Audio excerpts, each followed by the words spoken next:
మీ ఎలాంటి వ్యాపార ప్రకటనలకైనా వెంటనే మా ఛానల్ సంప్రదించండి. ఓం సదాశివ సమారంభాం వ్యాస శంకర మధ్యమాం అస్మదాచార్యవర్యంతాం వందే గురు పరంపరాం. జ్యోతిష్ శాస్త్రాన్ని భావితరాల వారికి ప్రసాదించిన ఋషుల యొక్క పాదపద్మాలకి నమస్కారం చేసుకుంటూ, అలాగే నాకు ఈ జ్యోతిష విద్యను నేర్పిన గురువర్యులు జ్యోతిష బ్రహ్మ కీర్తిశేషులు శ్రీ ఈరంకి సూర్యనారాయణ మూర్తి గారు, సూర్యశ్రీ దైవజ్ఞ గారి యొక్క పాదపద్మాలకి నమస్కారం చేసుకుంటూ, ఓం శ్రీ మహాగణాధిపతి నమః, శ్రీ గురుభ్యో నమః, హరి ఓం. వీక్షకులందరికీ నమస్కారం. డిసెంబర్ నెల 7వ తారీఖు లగాయితూ డిసెంబర్ 13వ తారీఖు వరకు ఉండేటువంటి గ్రహగతుల ఆధారంగా ద్వాదశ రాసుల వారికి ఈ వారం ఏ విధమైనటువంటి శుభాశుభ ఫలితాలు కలగబోతున్నాయో ఈ కార్యక్రమం ద్వారా తెలుసుకుందాం. అందులో భాగంగా ఈ వారం ఉండేటువంటి గ్రహగతులను గమనిద్దాం. ఈ వారంలో ముఖ్యంగా మేషరాశి లగాయుతూ గ్రహ సంపత్తిని గనక పరిశీలనం చేస్తే మిథున రాశి యందు వక్రగత గురువు, సింహమందు కేతువు, వృశ్చిక రాశి యందు రవి, అలాగే బుధుడు, శుక్రుడు, అలాగే ధనురాశి యందు కుజుడు, మరీ ముఖ్యంగా కుంభమందు రాహువు, మీనమందు శనేశ్వరుడు, చంద్రుడు ఈ వారంలో మిథునం నుండి కన్య వరకు సంక్రమణం చేయబోతూ ఉన్నారు. ఇటువంటి పరిస్థితుల్లో ద్వాదశ రాసుల వారికి ఏ విధమైనటువంటి ఫలితాలు కలగబోతున్నా తెలుసుకుందాం. అందులో భాగంగా మొదటిది మేషరాశి. మేషరాశి వారికి ఈ వారం సాధారణమైనటువంటి గ్రహస్థితి గోచరిస్తూ ఉన్నది.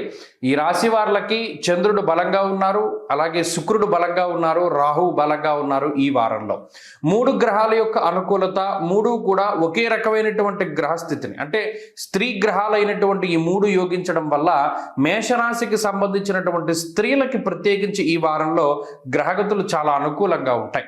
మీరు గమనిస్తే ముఖ్యంగా ఈ రాహు గ్రహం లాభస్థానం ముందు యోగిస్తూ ఉండడం, తృతీయమందు గురుని యొక్క సంచారం, అలాగే ఈ వారంలో అష్టమ కుజుని యొక్క దోషం తొలగిపోయినది. ఎప్పుడైతే ఈ దోషం పోతుందో ఆరోగ్యపరమైనటువంటి సమస్యల నుండి ఉపశమనం వస్తుంది. ముఖ్యంగా రుణబాధలు తగ్గుముఖం పడతాయి. ₹1 సంపాదిస్తే రూపాయి ఖర్చు పెట్టేసేటువంటి పరిస్థితుల నుండి బయటపడి ఏదైనా కొంత దాచుకునేటువంటి పరిస్థితులకి ఈ గ్రహస్థితి అవకాశాన్ని కల్పిస్తుంది.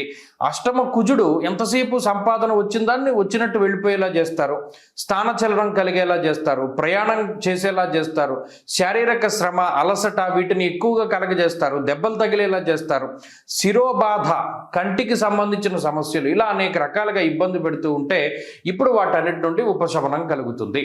ప్రత్యేకించి ఈ వారంతోటే అష్టమ రవి యొక్క దోషం కూడా తొలగిపోతుంది కాబట్టి మరింత ఉపశమనంగా ఉంటుంది వారం చివరికి వెళ్ళేసరికి గ్రహస్థితి. కాబట్టి అటు మానసికమైనటువంటి విషయాలు కొంత ఇబ్బంది పెడుతూ ఉంటాయి, ఏదో ఒక రకమైనటువంటి ఆలోచన ఉంటుంది, కుటుంబ పరంగా కానీ, ఉద్యోగ పరంగా కానీ, లేదా శారీరకమైనటువంటి విషయాల పరంగా కానీ ఏదో ఒక రకమైనటువంటి ఆలోచన, కొంత వెలితి ఏదో ఒకటి ఉంటూనే ఉంటుంది. అయినప్పటికీ ఈ వారంలో ఆర్థిక పరిస్థితులు మెరుగుపడతాయి, కొంతలో కొంత ఆరోగ్యం మెరుగుపడుతుంది, కుటుంబ సంబంధమైనటువంటి వ్యవహారాలు కొంత మెరుగుపడడానికి అవకాశాలు ఉంటాయి. అయితే ఒక విషయాన్ని గుర్తుపెట్టుకోవాలి, బద్ధకాన్ని వదిలిపెట్టాలి, వాయిదా వేసుకునేటువంటి తత్వాన్ని వదిలిపెట్టాలి, అపోహల్ని తీసి పక్కన పెట్టాలి. అమ్మో మనం ఇది చేస్తే ఏదో అవుతుంది ఏమో అనేటువంటి భయాన్ని పక్కన పెట్టాలి. చాలా ధైర్యంగా ముందడుగు వేస్తే మేషరాశి వారికి ఈ వారంలో అనుకున్న పనులన్నీ చకచక ముందుకు సాగుతూ ఉంటాయి. అలాగే ఇక్కడ కొన్ని సందర్భాల్లో అటు వ్యయ శనేశ్వరుని యొక్క ఫలితం కానీ, గురుని యొక్క ఫలితం కానీ వచ్చి మానసికమైనటువంటి భయం ఎక్కువగా ఉంటుంది. దాన్ని కొంచెం మీరు ధైర్యంతో ముందుకు వెళ్ళగలిగితే ఈ వారంలో మరీ అద్భుతమైనటువంటి ఫలితాలు వస్తాయి. ఈ వారంలో మరింత అనుకూలమైనటువంటి ఫలితాలను సాధించడానికై ఎక్కువగా ఈ రాశి వారు సుబ్రహ్మణ్యేశ్వరుని ఆరాధన చేస్తూ ఉండడం చెప్పదగినటువంటి సూచన. ఈ వారంలో కలిసి వచ్చేటువంటి రోజు శుక్రవారంగా చెప్పవచ్చును. అదృష్ట సంఖ్య 5, అదృష్ట వర్ణము తెలుపు. తదుపరి వృషభ రాశి.